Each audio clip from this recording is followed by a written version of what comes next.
सामने पिंडाल में जितने भी अहबाब तशरीफ़ फरमा हैं, कोई बिजनेसमैन है, कारोबारी है, कोई मिल मालिक है, कोई ज़िम्मेदार है, कोई सियासतदान है।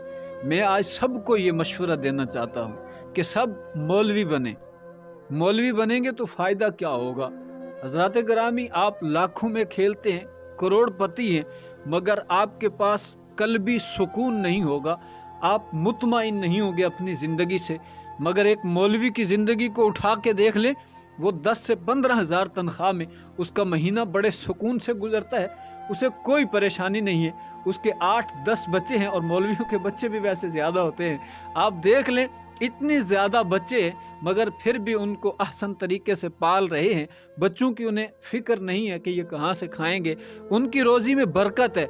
आपके कारोबार में कहीं ना कहीं से हराम शामिल हो जाता है, जिसकी वजह से बरकत ख़त्म हो जाती है। बरकत का ये मतलब नहीं है कि आप रात को 10 रखें, सुबह 100 बना पड़ा हो, ऐसा नहीं होता। बरकत का मतलब ये है कि आपके पास 1000 है, आप सफ़र पे जा रहे हैं, खुदा ना करे एक्सीडेंट हो जाए तो अल्लाह ताला आपको हर किस्म के नुकसान से बचा लेता है। दूसरी तरफ वो है जिसके पैसों में हराम है, उसके अंदर बरकत नहीं है, तो उसका नुकसान इतना होगा कि उसके इतने पैसे लग जाएंगे और आपके पैसे बच जाएंगे। इसको कहते हैं बरकत। आओ अपनी ज़िंदगी इस तरफ। लोग मौलवियों से, आप कहेंगे कि मौलवियों से तो लोग नफ़रत करते हैं, हम मौलवी कैसे बने?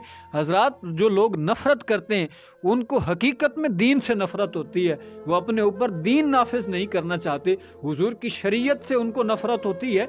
वो ऐसे मुशडंडे होते हैं कि शरीयत से उन्हें मोहब्बत नहीं होती है, वो अपने मन की करना चाहते हैं। वो कहते हैं शराब पिए कोई रोके ना, 6-4 की मूछें हों कोई रोके ना। वो नफ़रत मौलवी से नहीं, वो नबी के दीन से नफ़रत करते हैं। आप देखें आपके मुआशरे में कितने लोग ऐसे हैं जिनके न ज़ाहिर पे शरीयत, न बातिन पे शरीयत, न नमाज की पाबंदी, न चेहरे के ऊपर दाढ़ी है, उनको न शरीयत का पता, न कलमा आता है, न नमाज आती है, न नमाज जनाजा आता है। बात अगर वो मौलवियों के खिलाफ करते हैं तो इसका मतलब क्या है?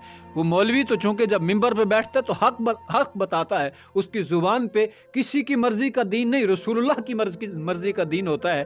तो इसलिए लोग मौलवियों से नफ़रत करते हैं। आओ, अगर चाहते हो रिज़्क़ में बरकत हो तो दीन के साथ जुड़ जाओ, दीन से मोहब्बत करो। ये दीन ही है जो दुनिया में भी कामयाब करता है, आखिरत में भी कामयाबी करता है।